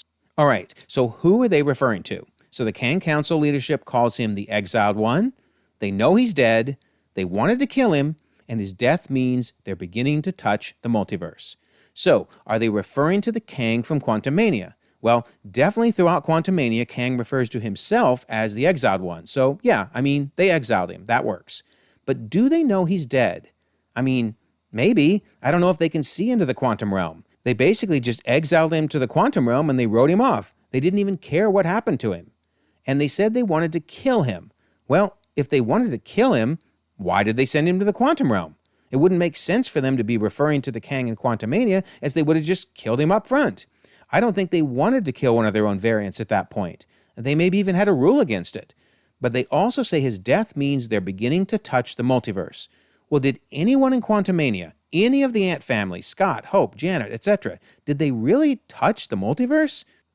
Not really. In fact, when Scott got back to the main universe again, he didn't even know what happened. He was like, did it work or not? I don't really know. So no, they didn't really touch the multiverse in Quantumania. On the other hand, are they referring to He Who Remains? So they call him the Exiled One. And yeah, he did kind of exile himself. He Who Remains won the Multiversal War and hid behind the loom on an island, as Kate Herron referred to it. So yeah, he is an Exiled One. They definitely know he's dead because the cracks in the loom allow them to see in, and they realize, oh my goodness, he's been killed. Did they want to kill him? Oh yeah, they wanted to kill him. They definitely did. But they weren't able to. Because remember, he weaponized Goliath, used him as a pit bull, and ran away and isolated himself in the loom. So they wanted to kill him for sure. They were really mad at him. And then his death means they're beginning to touch the multiverse because Loki and Sylvie reached the Citadel at the end of time, and they actually killed a Kang variant. So yeah, if you look at the list, they're definitely talking about He Who Remains. Let me know your thoughts on that. But yeah, a very important point to discuss. All right, so now back to our diagram, and I'm going to fill in the parts about Janet. So remember, when we left, the loom was falling apart, and that's the dotted lines there. And so now in 2026, Janet and all the Ant family head into the quantum realm, and they meet that Kang who's been really mad ever since Janet left and destroyed the device. So Kang forces Scott to help him fix the device, but in the process, he ends up seemingly dying, and we don't know what happened to him. And then when they get out of the quantum realm, they head back to 2026, and then we see the Kang Council is able to look in and see that He Who Remains is dead. I do think they're referring to him as the Exiled One, and of course they then call the main council into play. So I think Marvel is going to continue with this story and maybe even have Doctor Doom wipe out the entire Kang Council as a massive flex. We'll have to wait and see, but that would be awesome. So now the question is, what is Loki going to do with the loom since he's realized he cannot fix it? What is his next move? Chapter 7, Loki's Tree is Born. So we learned throughout all of Loki Season 2, there simply was no solution for the loom. The branches of time are duplicating and expanding at an infinite rate, and the loom will always fail. And remember, when the loom fails, it resets back to just being the sacred timeline. It wipes out all the extra branches, and it wipes out the TVA in the process. So if they want to allow the sacred timeline to continue to branch without being pruned, they've got to get it outside the loom where it's been protected up to this point. And that's because the loom will never be able to accommodate for an infinitely growing multiverse. You can't scale for infinite. So isn't it interesting they use the term multiverse? Like, up to this point, they just referred to everything inside the loom as branches or timelines, but now they're suddenly referring to those branches collectively being a multiverse? So do they mean, like, everything in the multiverse? Like, are they including the animated universe and the cube universe and the black and white universe? And I mean, I love the paint universe, but I don't think they're talking about that. In fact, I don't think they even know those universes exist. There's a greater multiverse out there, and that's not what they're talking about. What they're doing is realizing those little squiggles on their monitors that they used to be pruning, they aren't just squiggles. Those are universes with real people on them. I mean, look at the answers they give throughout Season 2 when asked about pruning. Dox says, and under whose authority did you make the call to stop pruning branches? And B-15 says, we haven't been protecting, we've been destroying. There are people with lives on those branches, and we've committed atrocities every time we prune. When OB says we need to prune these extra branches, B-15 says that means the death of countless people. We can't do that. So basically, if we go back to that diagram, remember, of everybody experiencing different parts of the elephant and they couldn't see the whole thing? Well, the characters in Loki are starting to see more of the big picture because they're realizing the branches, the timelines, are really universes, and collectively, they make up a multiverse. And in fact, it really goes back to that quote from Michael Waldron way back in 2021 when he said the different universes are in a way different timelines. So he's saying it here, but now the characters in the show, B-15, Loki, etc., they're realizing that those are really universes, and collectively, they are a multiverse. So Loki realizes he's got to do something. This loom isn't working, so he shuts down the loom, destroys it, and that means all the branches that were being fed by the loom are now dying. He decides that he's got to bring them back to life, so he tries to revive one, and when he takes his hand away, it dies again. So he realizes, I'm going to have to do this myself. I'm going to have to make a big sacrifice play. So he grabs all the branches, takes one last longing look back at his old life, and then he heads up the steps, goes to his throne, sits down, grabs those branches, and literally plugs them into himself. Basically plants them in himself. He is now the dirt for the new multiversal tree, because slowly it forms. And sure enough, now we have Loki's tree. The 616 Multiversal Tree, because it's the sacred timeline and all of its branched universes. But should we be calling it a multiversal tree? I mean, the characters did, right? I mean, Victor Timely said it's a multiverse, and honestly, that fits perfectly with what Beau DeMaio, who wrote X-Men 97 Season 1, said in that quote we discussed earlier. Remember when he was asked the question on Twitter about how the X-Men universe is tied to the MCU? He responded, I know all my discussions were to view it as its own neighboring tree, not a branch of the multiverse MCU tree. That language matches perfectly with what Victor was saying. And notice that Beau said that it was, quote, from all my discussions, meaning this isn't just one writer on one show saying this, but it sounds like it was the direction coming down from above, ultimately from Feige. This is how the writers needed to view it. It's a multiversal tree. 616 and its branch universes are a multiversal tree. And in fact, that fits perfectly with what the Watcher's been saying all along. Ironically, What If actually had the right terminology because it is the 616 multiverse, and he is observing new universes being created. I mean, this right here, this is a new universe literally being created, or rather Doctor Strange recreating this universe, but he was never born into it. So yeah, the terminology in What If is really the right terminology. It seems that there's a 616 universe and it has branched universes, and together that's the 616 multiverse. In fact, we see it here. In the finale of What If Season 2, the Watcher goes outside the tree, and sure enough, we see the same Loki tree. That's the same thing he's been watching and referring to all along as a multiverse. I love it. It's really perfect. But what if Season 3 raised some questions regarding whether the Watcher only observes the 616 universe, or whether he oversees the other universes? He mentions alternate realities and parallel universes, which sounds a lot like He Who Remains' stacked universe terminology. And he says it so matter-of-factly when he says, you get the point. But then he says, in the farthest reaches of the multiverse, things can get a little weird. And that leads to the story of Kate and Shang-Chi in the Wild West, which could potentially be in a parallel universe, separate from the 616 tree. Also, is that the same Watcher, Uatu, checking out the X-Men 97 universe and the Friendly Neighborhood Spider-Man universe? Well, we do learn Uatu's origin as he becomes a disciple of the Order of the Watchers, confirming that there are several Watchers, as we saw way back in Guardians of the Galaxy Volume 2. But it's unclear what we are viewing here. Uatu is told this is everything. But we don't know when this is in the MCU history. Is it the dawn of the multiverse? Is it pre-Multiversal War, during the period of the loom, etc.? So it's unclear what the scope of Uatu's watching really is. Maybe we'll get an answer if he shows up in Doomsday. Adding further questions for consideration, we're left wondering the scope of Captain Carter's group of exiles. We see that they have one of Kang's time chairs, which would theoretically allow them to jump around in time and perhaps even visit other trees across the multiversal forest. They're also giving names to the universes that are part of Loki's tree, because 625 is a story that continues from a branch of What If Season 2. Now, this is different than the TVA, who don't appear to be numbering the branches in each tree. But it gets even wilder when we see Storm as part of their group. Unfortunately, no explanation is given regarding where she came from. And finally, we see them playing a foosball game on a table filled with characters that don't exist in the 616 tree.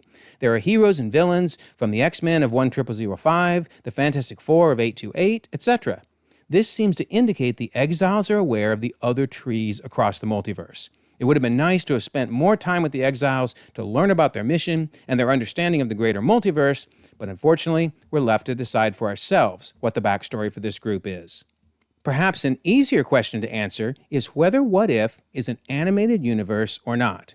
We know the main 616 is live action, but in What If, it's portrayed as animated. I mean, we've seen actual animated universes. So is What If animated?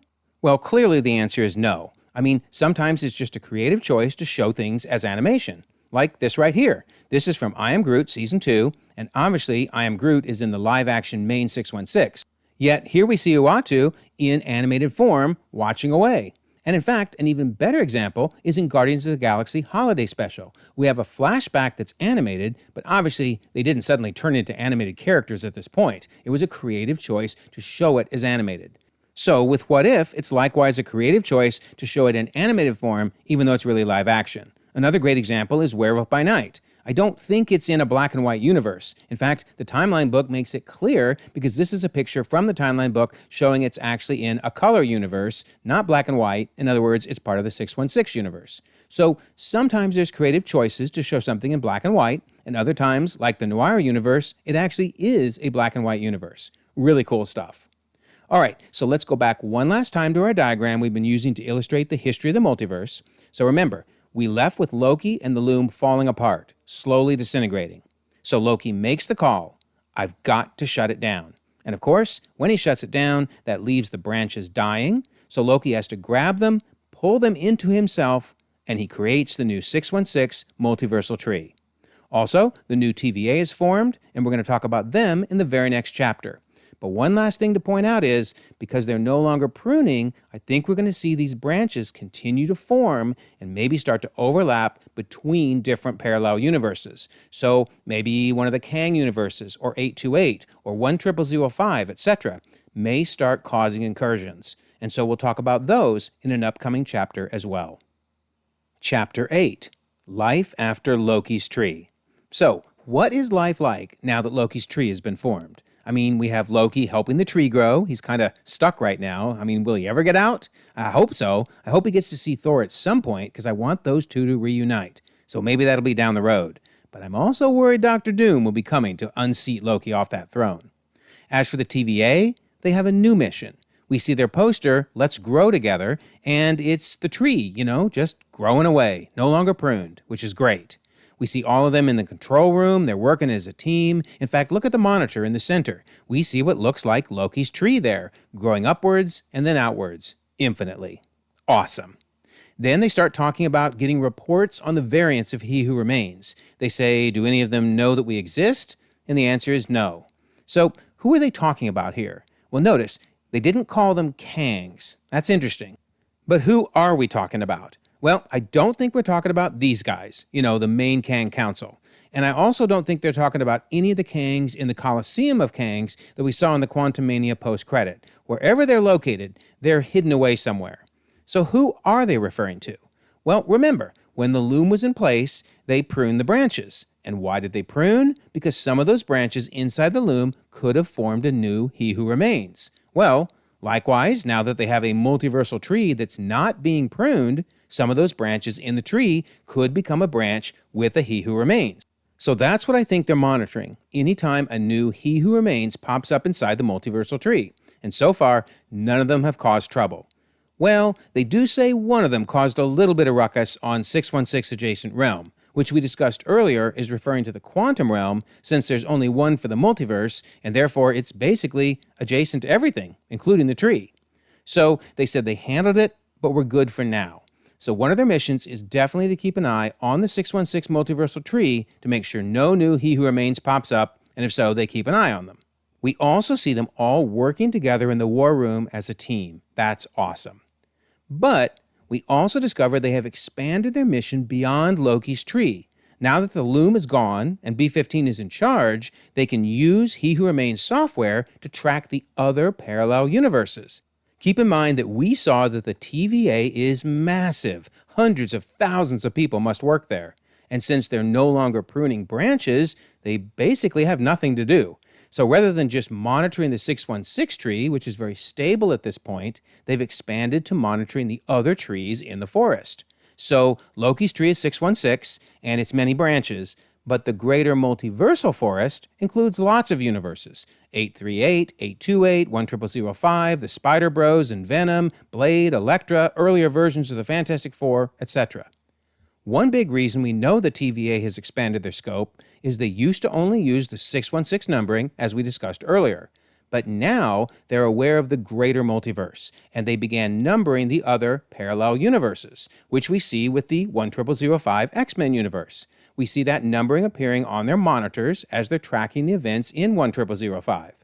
And we see that Paradox, who's tasked with managing 10005, inviting Deadpool to join the 616 universe. He says, "You've been chosen for a higher purpose, a purpose unclear even to me, but one that could save the entire sacred timeline from a possibly grisly fate sometime in the future." And this is really key. He says, ready for a chance to leave your timeline now and join the greatest universe of all. So he's leaving his timeline in 10005 and joining the 616 universe. Then Wade gets the bad news. This is your universe, Mr. Wilson. Notice he's now talking about the 10005 universe. That is what happens when a universe loses their anchor being. Now, I'm going to be honest, I'm kind of hoping this is more of a clever joke about how movie studios continue to pump out movies even though their main character has died. In other words, I'm hoping anchor beings are metaphorical, and I really hope we won't return to this as a concept again. But regardless, the death of Logan sent shivers down the timeline, and thus 10005 is going to eventually wither and die. Paradox has been tasked with overseeing the end of Wade's universe, but he's no longer allowed to prune because the TVA doesn't do that anymore. But he wants to be the mercy killer. So then things get interesting. He explains that he has a time ripper that will destroy the space-time matrix of the universe. Now notice, this is much more efficient than Dox's usage of the reset charges to destroy branches in Loki Season 2. Remember how she had to manually place the bombs in the branches, and then it was connected to a central control panel, and it's important to note that she destroyed not just the branch where the bombs were in place, but even destroyed any child branches as well. So notice that we see all of the child branches withering away after the parent branch is bombed. But Paradox wants to destroy the entire 10005 universe, and he needs the Ripper to do that. The Ripper will eliminate all timelines, starting with the main trunk. And then Cassandra wants to take things even further. She'll destroy this universe, 10005, and then the next, and the next, and the next, until all that is left is the void. In fact, that sure sounds like a plan Dr. Doom may be employing as well. Luckily, Deadpool and Wolverine are able to save 10005, but they do get a lecture. Wade brought an Omega-level mutant to the timeline, and Logan shouldn't be anywhere near this timeline. But ultimately, B-15 relents and lets him stay, which is similar to the Black Widow in What If Season 1 being allowed to stay in a different branch. And we'll discuss more about why that's okay when we discuss the rules around incursions. Finally, we see that the entire 10005 universe is regenerating. They not only saved their world, but they also spared their timeline from extinction. Now let's talk about what we've learned about the void. First of all, is there only one for the multiverse? Similar to the quantum realm? I do think there's only one void for the entire multiverse, because in this void, we see Easter eggs from the MCU, such as the Chitauri, and we also see items from the X-Men universe, such as the bridge from The Last Stand, and then we see the helicarrier, which is from the MCU. It's described to be a metaphysical junkyard where the TVA sends people that don't play nice with the rest of the multiverse. In fact, we see that Blade and Elektra were pruned to the void, and they mention the Punisher as well. They were likely from different parallel universes. We also see Alioth, and it's mentioned specifically to be the one from Loki Season 1, Episode 5. Such a hilarious line. All right, so now on to another question. What exactly happened to Ravonna? When we last saw her, she was in the void, just laying there. She sits up, she sees a pyramid and a sphinx, which does kind of make you think Rama Tut's Kang might show up. In fact, somebody does show up, but we don't know who. Hard to tell if she's excited or scared. Perhaps she was consumed by Alioth? We just don't know what her fate is, so for now that's an open question. We do, however, get a big tease that the void is where everyone may eventually end up at the end of Doomsday because of this comic cover over on the left. That's a Secret Wars comic that seems to be a huge tease for Battleworld, because it's issue number 5 of Secret Wars with Doctor Doom. So it may turn out the Void is the only place in the entire multiverse where everyone can show up without creating incursions and causing other issues.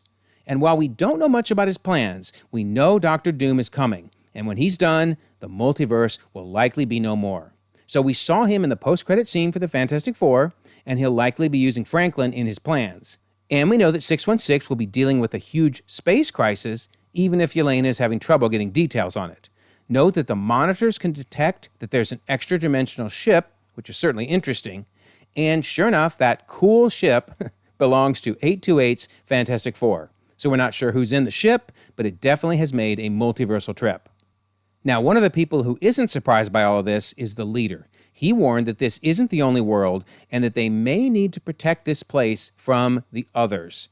And honestly, it's not surprising he can foresee this. Between the highly public events like No Way Home and Multiverse of Madness, as well as events that perhaps only the government is aware of, but that he would have been granted access to, there's been a lot of multiversal craziness going on. So if we look again at this multiversal timeline diagram, we have the middle section with the red dotted line, and that represents Loki Season 1, the loom falling apart, Loki Season 2, creating the tree, and then finally the void. On the top are all of the different universes across the multiverse that are kind of jumping in and out of the 616 universe, and we've now added Deadpool and Wolverine entering and exiting the void, and Fantastic Four entering 616. Then along the bottom is the 616 universe itself. So this is a bird's eye view of the overall multiversal timeline.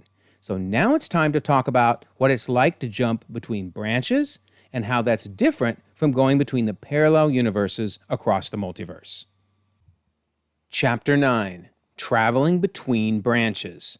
So I want to start with this very important quote from Michael Waldron. And I realize it's never been said in a movie or a TV show, so you could say, well, then this isn't canon. And that's fair. I understand that. But it was said during Marvel Studios Assembled, the making of Doctor Strange in the Multiverse of Madness, which of course was produced by Marvel and placed on Disney+. So I would suspect that Marvel is okay with this statement. So, what does Michael Waldron tell us about traveling between branches, and in particular, the importance of being anchored? He says, it's impossible, near impossible, to travel from one universe to another. In Loki, you can kind of hop between one timeline branch to another, but you got to be anchored to some original timeline. So the anchoring is key. What America can do, she can jump from one universe to another. She can literally do the impossible. So she can jump between two places that are not anchored together. In this chapter, we're going to talk about jumping between anchored branches, things that are connected together. The next chapter, we're going to talk about jumping between parallel universes that are not connected together. So, we see lots of examples of branching. Let's talk about all of these different branches in the MCU. In Loki, we saw the sacred timeline, and we saw branched timelines. In Endgame, we saw that they created branches when they went back in time, and they jumped between these branches. Gamora came from a branch in 2014 when she came to 2023. And Fitz talked about branching off, traveling through the quantum realm, and doing so because we're jumping between timelines. But they're anchored. That's the key. Even in the timeline book, they officially showed us that the What If episodes are branches off the sacred timeline. But again, they're anchored. They're connected together. So we're going to see that's very, very important. The Watcher explains that a single choice can branch into infinite realities, but they're still connected back to the main reality. In another universe, a single choice created a whole new hero. That's the moment that created a new universe. So basically, these branches are creating new universes that are connected back to the original 616. The Watcher asks, but in the multiverse of infinite possibility, is your destiny determined by your nature or by the nature of your world? So here again, they're using that multiverse term to refer to Loki's multiversal tree. We also see in Universe 10005 that there are branches off of the main timeline. So lots of branches throughout the MCU. So then we see how characters can travel safely between these branched universes. Deadpool uses the TVA Tempad to search for a variant Wolverine in branches off of 10005. Of course, he's using the same tool the TVA used to jump between branches during the Loki series. In What If, Doctor Strange says, "You aren't just our best hope to save one universe," and the Watcher says, "You're my last hope to save all of them. You are the guardians of the multiverse." So they collected these heroes from all the different connected branches to come together to solve a big problem. And that problem was Infinity Ultron, because he was also able to jump between the What If branches. The entire multiverse at your fingertips, and you spent all your time up there?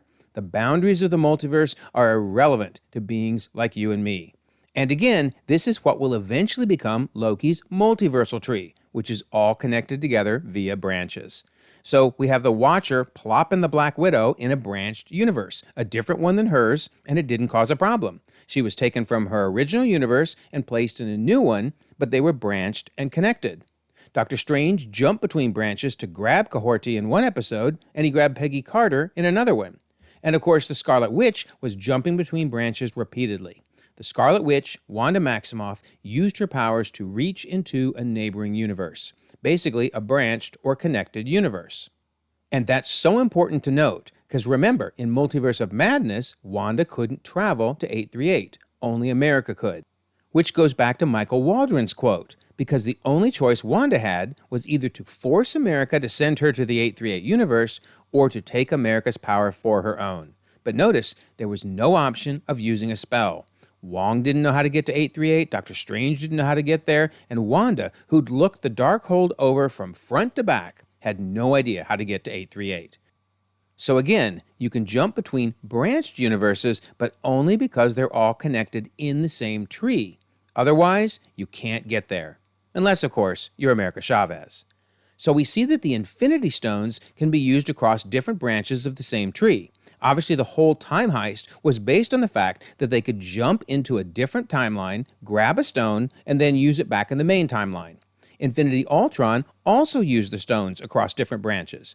But it's important to note that every universe is different, each one just a fraction unique. So it turns out that even though the stones can be used across different branches, they are still unique. Maybe just one atom different or whatever. And we see this come into play because the Crusher was designed to destroy the stones on one world, but not the other. So the stones could work across branches, but the Crusher couldn't because of that minuscule difference that the stones had. Then it's also worth noting that we've even seen two timelines in the same universe, in the same branch, if you will. So the Eye of Agamotto, cradle of the temporal singularity. By the way, there's that word again, singularity. Crazy, right? But it was discovered by Cagliostro for the manipulation and alteration of timelines. So then we learn the Ancient One drew upon the power of the Dark Dimension, split the timeline to split you, and allowed for two of your possible timelines to occur in one universe. And actually, it's not even the only time we've seen that happen, because in What If Season 2, we saw in the 1602 episode that there was a similar situation. Steve Rogers went to strike with his shield and hit one of the Infinity Stones instead, presumably the Time Stone, because of all the green-colored rifts forming. We then learned from Peggy Carter that two time periods, the 1600s and the early 21st century, have been compressed. And if we don't find a way to unstick these time periods, the universe will shatter. So definitely having two timelines in the same universe is bad. We saw that illustrated in the first season with the Doctor Strange episode, and we saw it in the 1602 episode. However, it's important to note this wasn't an incursion per se. We'll see those in a later chapter. So the key thing is that going between different branches isn't an issue. Wanda did it, Doctor Strange did it, the Watcher did it, etc. And staying in a branch doesn't even create issues. Gamora and Black Widow both stayed in a different branch. Even B-15 of the TVA was ultimately okay with Logan staying in a different timeline. It doesn't create incursions. However, going between parallel universes that are not branched off each other, now that's a whole different story. Chapter 10. Traveling between parallel universes. So let's start by talking about America Chavez. We learn that there seems to be only one of her across the multiverse. When asked about 838's version of her, she says, "This universe doesn't have a me. None of them do." "How do you know?" asks Strange. "'Cause I looked," she says. So granted, when asked how many universes she's been to, she admits it was only 72, but as further evidence, we learn she doesn't dream. Dreams are the windows into the lives of our multiversal selves. So if she doesn't dream, that means she's the only one. Okay, so if there's only one of her, what happens if she's in a universe when a Nexus event occurs and it branches? I mean, even the Watcher's probably curious to know that answer. So, okay, she's just walking along and bam, a branch occurs. We know she can't be in both the original timeline and the new one, so does she just vanish from the original timeline and only exist in the branch? Or does she just not get pulled into the branch? Maybe in place of her, the branch just has a brief portal star and then she's gone. Or heck, maybe a universe doesn't even branch at all if she's in it. Let me know your thoughts on it because it's definitely a puzzling situation. Anyway, in Multiverse of Madness, we learn that America Chavez can form a portal between universes. But let's be clear, it's not the same as going between branch timelines or branched universes. We saw that happening in What If left and right. I mean, they jumped between branched universes like it was nothing. Instead, we're talking about going between completely disconnected parallel universes, where there's no anchor point, there's no branch between them, similar to stacked universes that He Who Remains mentions. So, for example, America could jump between 616 and 838, something Doctor Strange couldn't do, Wanda couldn't do, Wong couldn't do, etc. She could do it innately, with her own abilities in creating these portals. Now, I do have to wonder, though, even though she didn't really understand how she was creating them, can we find clues to how these portals were being created if we look across the MCU? Well, interestingly, we learned that in Thor the Dark World, the Dark Elves used something called black hole grenades. Now, in the movie, they never called them that. So how do we know that's what they're called? Well, of all things, in Spider-Man Homecoming, the Vulture scavenger crew had things like Shatari railguns and then also had black hole grenades. They give a name to these things from Thor the Dark World. So what on earth are black hole grenades? Well, the Marvel Cinematic Universe wiki has a really good theory. It says the black hole grenade is a weapon used mainly by the Dark Elves that creates a miniature gravitational singularity. Whoa, a miniature gravitational singularity. And if you think about it, that's what we saw in the movie, because Malekith was just chucking these things around left and right, and notice, it would create this gravitational pull, but just around the focused area. Nowhere else was affected. So when you threw it on the throne, it just sucked in the throne itself, and then it vanished. So is it possible that at the center of her portal, America Chavez is creating her own miniature singularity, her own black hole, if you will? I mean, she obviously doesn't know that's what she's doing, but is it the mechanics behind it? Well, if we look really closely as her portal forms, notice the bright star in the center. Maybe that's the singularity. Maybe that's what she's created there. Because once it vanishes, once it disperses, we definitely see that we end up with this portal between two different universes. So whether she's doing it intentionally or not, I have to wonder if maybe that's what's happening, because the portal looks so similar to the rift that we saw forming in the Marvels. In fact, let's go take a look at that to see if we get more hints to how America is doing what she's doing. So in the Marvels, Dar-Ben used the bangles, which I suspect are Kang tech. She creates a rift in space, even though she didn't really mean to, but she ends up doing it, and notice that at the center of the rift, there's a small black hole. Most definitely a singularity. And then it vanishes. And now we have a rift between two parallel universes. Looks very similar to America's portals. And look how Monica describes it.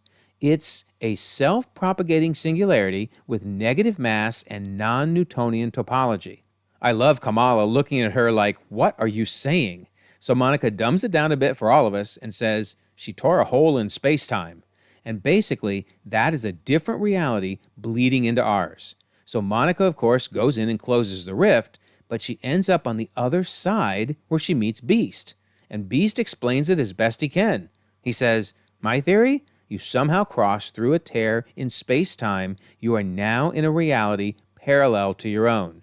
Notice he says parallel. In other words, not connected, no branches. It's very similar to how He Who Remains described the universe as being stacked on top of each other. And then he says, which of course is impossible. And Beast is one of the smartest people on the planet, so the fact he doesn't know how to jump between the two different parallel universes says something really special happened.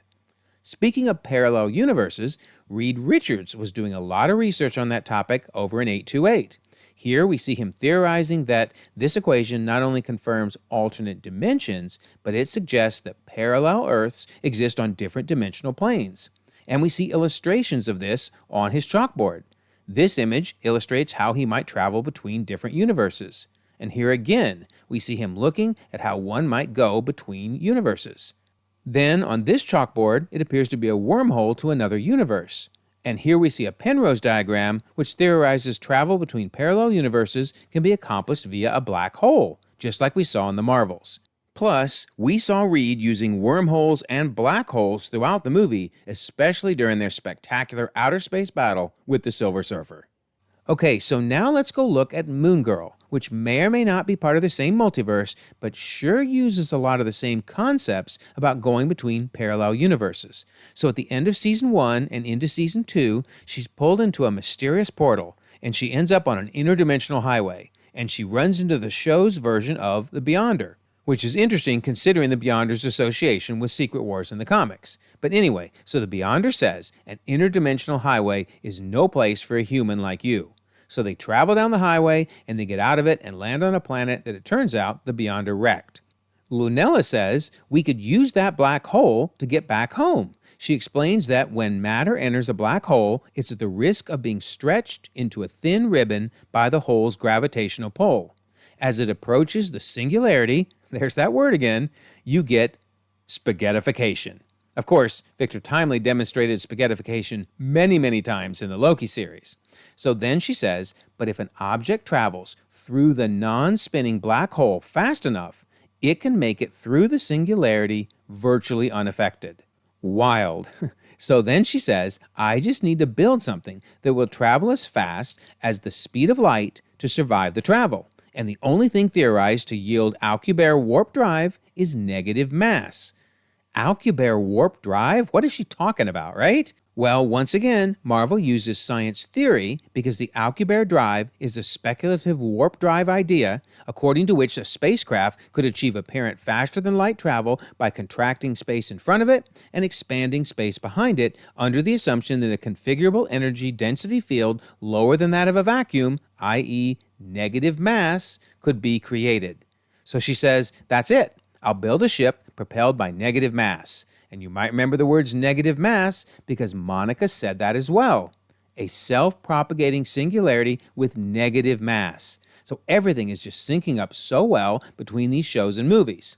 Anyway, it's time to go home, and sure enough, Lunella is able to travel through the black hole and get back to her universe again. So cool. Also, in Loki Season 1, we went on a trip backwards through the reverse creation, if you will, of a universe, back to its very first origin point. We keep going backwards, backwards, backwards. We exit a black hole, i.e. a singularity for that universe, and we jump over to a second universe, and we enter its black hole, its singularity. And we see the creation of that universe as we go forward, because there's the planets being formed, and we eventually go down this, I would argue, multiversal highway, I guess, an interdimensional highway similar to what we saw in Moon Girl. A lot of the imagery is the same. It's just so cool. And of course, we then ultimately end up outside of the sacred timeline, viewing it from the Citadel at the end of time. So I think Loki's season was showing us how to exit one black hole in reverse and then enter a second one, and to see that that is how those universes were formed. In fact, does a new universe actually get created out of a black hole? Well, yeah, we kind of saw that in What If Season 2, because we learned Strange isn't trying to save universes, he's trying to resurrect his universe. He uses this device, which looks a lot like Kang's multiversal core, I should note, but he ultimately uses it to create, I believe, a singularity. I mean, whether that's a white hole or a black hole is a little hard to tell, but it's definitely a singularity because Doctor Strange recreated this universe. But sadly, he was never born into it. So he created literally a new universe out of a singularity, a black hole. Plus, it seems that this maybe isn't part of Loki's tree, which would make sense as it is a brand new parallel universe that wasn't branched off the tree. Also, I love this. The Celestials travel via black holes. Did you notice this from the Eternals movie? Arishem, at the end of the movie, when he leaves, he forms a black hole. That's what he enters into, and it closes, and he's gone. It's probably how he reaches the World Forge, which may be in a different dimension or different universe. We're not sure where it's located, but yeah, even the Celestials travel via a black hole. So we're seeing repeatedly these black holes are being used to jump between parallel universes. In fact, look at the destruction of Asteroid M in X-Men 97 Season 1. Is this creating a black hole? So nukes are sent into the core of Asteroid M, and when it blows up, watch this. Something is definitely forming on the inside. Is this supposed to be a black hole? I mean, I'm not sure, but I know this much. When it all clears, that sure looks like a rift in space. And if you watched X-Men 97 Season 1's finale, you know that at least 3 of the characters are gone, and we don't know where they ended up. Are they in a different universe? Who knows? We'll have to wait and find out because Season 2 is going to be here before you know it. But I just love how we consistently keep seeing these black holes. Because again, only America Chavez is able to do this on her own. Everybody else has to do it through Kang Tech or some crazy accident caused by bangles or nukes, etc. Speaking of accidents, let's look at whether Doctor Strange is able to create a portal between universes. I mean, his spell in No Way Home pulled in all the villains, the 2 Spider-Men, Venom, etc. And reversing the spell sent them all back again, along with sending Vulture to the Morbius universe. We'll talk about that in a moment. But I thought only America could do this, right? So what's up with that? Well, we have to look at the details here. The spell he used travels the dark borders between the known and unknown reality. On top of that, Peter changed the spell 6 times. That spell was out of control. If I hadn't shut it down, something catastrophic could have happened. And of course, something catastrophic does end up happening. But the key is, none of this was intentional. Dr. Strange had no idea how it happened. It was a combination of mistakes combined with the loom going nutso at that point. So I don't think he could have recreated it if he wanted to. All he could do was shut it off, and eventually he reversed it. But creating a new one? No, I don't think he can. Because in Multiverse of Madness, remember, Doctor Strange couldn't get to 838 and certainly couldn't get back home to 616. He needed America to do it. That's because parallel universes are disconnected and you can't travel between them. Well, unless you're America Chavez, who can do it innately. Or you manage to somehow create a black hole or a space rift. So yeah, this is all so really cool. I love how consistent all of this is across the MCU. Speaking of black holes, we should keep an eye on the bangles. Carol has one, and Kamala has the other. They allowed Kamala to create that time travel closed loop. I mean, they opened a rift in space, and in Marvel Zombies, Wanda even used them to help create her worldwide hex. So I'm going to bet Doctor Doom will likely be coming for them. Additionally, they seem to be tied to the 10 rings, as they were found near those 10 ring markings. And of course, those 10 rings are quite a mystery. They were sending out that beacon to somewhere unknown. Plus, they had markings similar to Kang's multiversal core. So all of these items together may combine to allow travel between parallel universes. We'll have to wait and see. But that does lead us to the next chapter, which discusses what happens when these parallel universes start to collide. Chapter 11. Incursions between universes. So we see in Loki Season 1 that parallel universes are stacked on top of one another, because He Who Remains shows this image of the different parallel universes. Don't they look so nice and neat, like there'd never be a problem between them? Well, it turns out there's at least 3 ways you can have incursions form between parallel universes. Reed Richards in Multiverse of Madness lays out each of the ways it can happen. First, he explains an incursion occurs when the boundary between two universes erodes and they collide, destroying one or both entirely. So basically, if the boundary erodes, you can have an incursion, and I think we see an example of that illustrated by Kang in Quantumania. He says the other Kangs were playing with time, like children. And then he shows an illustration. He creates a circle, which I believe is an example of one universe, and he says, "I saw their chaos." He then throws that circle in the air, and another circle forms down below, and he says the chaos was spreading across realities, universes colliding. And notice the branches are now forming off of what otherwise was a perfectly nice circle. Slowly the branches are forming upwards and downwards until you end up with endless incursions. So basically, he's showing us how these two universes are going to cause a problem because, well, they were playing with time. I saw the multiverse and it was dying. So I'm pretty sure that's an illustration of what Reed Richards was explaining. Also, I love this interview from Kate Herron way back in 2021. So she said the branches are like bridges to other timelines where these other versions of He Who Remains will be. So basically the branches start to form bridges connecting the two universes, thus eroding those boundaries between them. And she also said, so there's the branches, right? Which is like the alternate reality. But then something, you'll see it, it's very subtle, but in the very last shot where you see the multiverse, there's like basically other bigger physical timeline branches. So it's almost like these different separate trees that are now connecting.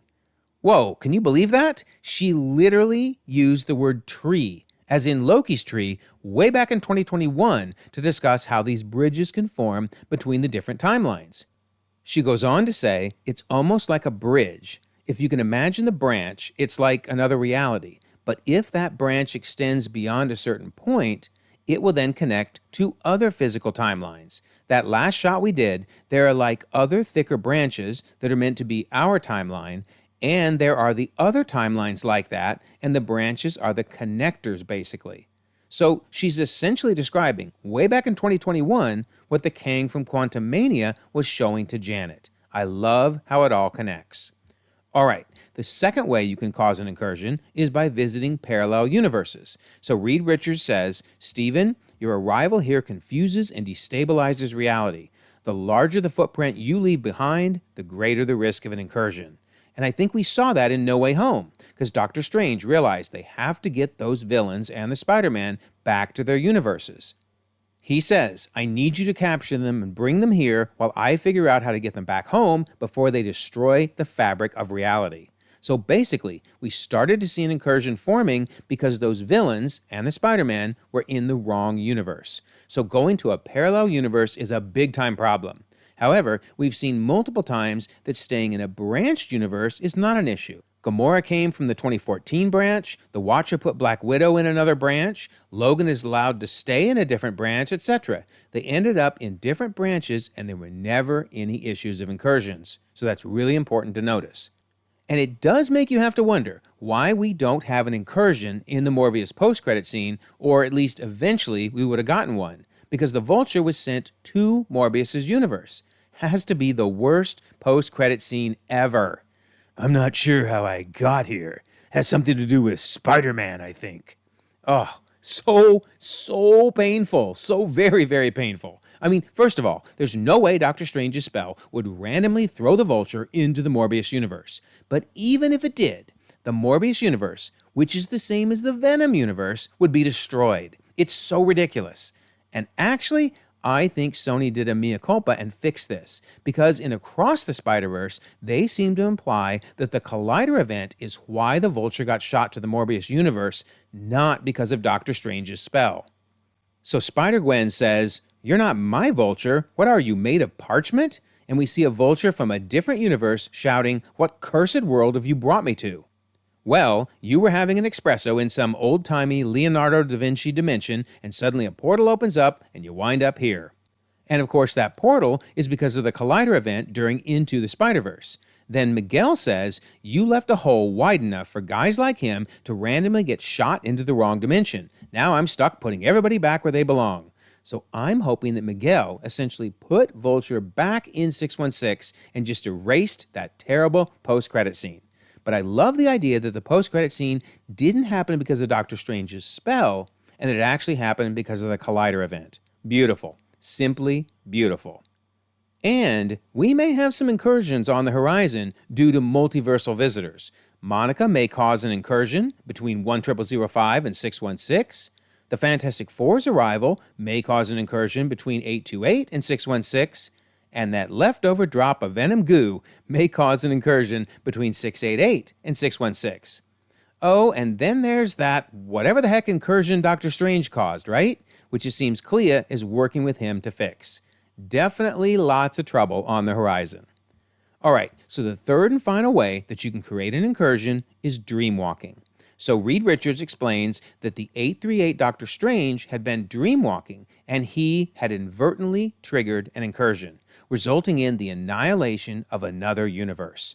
So that actually did physically create an incursion. It wiped out a whole nother universe. So basically, you can create incursions by the boundaries being eroded, by going to a different universe, and also by dreamwalking. Very, very dangerous ways to make those parallel universes create incursions. So now it's time to summarize all of this in our final chapter. Chapter 12, Conclusions about the Multiverse. So we're going to summarize everything we've learned about the difference between branched versus parallel universes, and we're going to look at three key categories: movement between them, incursion risk, and how the Infinity Stones operate. So, movement between branched universes. We've seen it happen three different ways: via magic, Doctor Strange and Wanda; via science, the Time Heist, Agents of S.H.I.E.L.D., and TVA Tempads; and via innate powers. Because the Watcher is a fifth-dimensional being, he can jump at will between branches and even jump outside the tree. Incursion risk. We learn that there is no risk of incursion created by visiting other branches. And Infinity Stones. The stones are similar enough to be used between branches. We saw it during the Time Heist, and we've seen Infinity Ultron do it. On to parallel universes. How about movement between parallel universes? 4 different ways we've seen it happen. Using black holes, the Marvels, and Moon Girl. Via magic. It's a very unwise thing to do, but you can use the Darkhold to dreamwalk.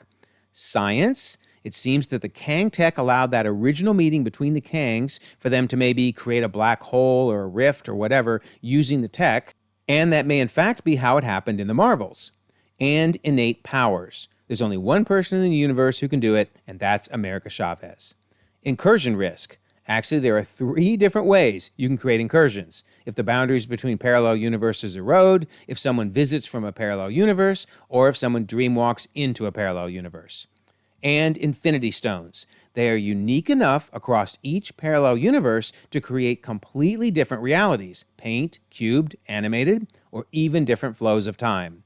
So that's basically the difference between parallel and branched universes. So now let's review that working model for the multiverse that I showed way back in Chapter 1, and let's see how it stands up to all of this. So we have different origin points, different Infinity Stones, and then different parallel universes with their many branches. They are basically stacked upon one another, just like He Who Remains mentioned, and without anyone playing with time and creating problems, then everything is fine. They keep separate, and life is wonderful. All right, so now let's talk about 616. 616 is a universe, and it has branched universes off of it, and collectively, they are Loki's multiversal tree. Okay, so how about moving between branches in that tree? Well, we've definitely seen it happen during the Time Heist. The TVA does it. Loki does it. Sylvie does it with the McDonald's universe. Fitz did it. The Watcher can do it on his own. Wanda did it with magic. Doctor Strange did it as well. Gamora did it, jumping from 2014's branch. Black Widow is placed in a different branch by the Watcher, and over in 10005, Deadpool jumped between branches looking for a new Logan. So there's no problem. It does not create incursions, and traveling between the branches is definitely possible in many different ways. We also see the Infinity Stones work across branches. It happened during the Time Heist, and Infinity Ultron also proves that you can move between branches and use the stones. Now, we did see that the Stone Crusher is unique per universe, so it was unable to crush the stones, but the stones themselves can be used across branches. We also saw that you don't want to combine timelines in the same universe. Very, very bad, as we saw in the 1602 What If episode. All right, what about some of these parallel universes? Well, of course, 838 was visited by America. She was able to jump between universes, and she's the only one that can do it. And she brought with her Doctor Strange. In fact, they went on quite a tour of the multiverse. They saw paint, they saw animated, etc. We learned that these parallel universes can indeed cause incursions if you play with time, like the Kang Council has done. In fact, we almost saw one during No Way Home, when the Spider-Man and the villains were pulled into 616 via the botched spell of Doctor Strange.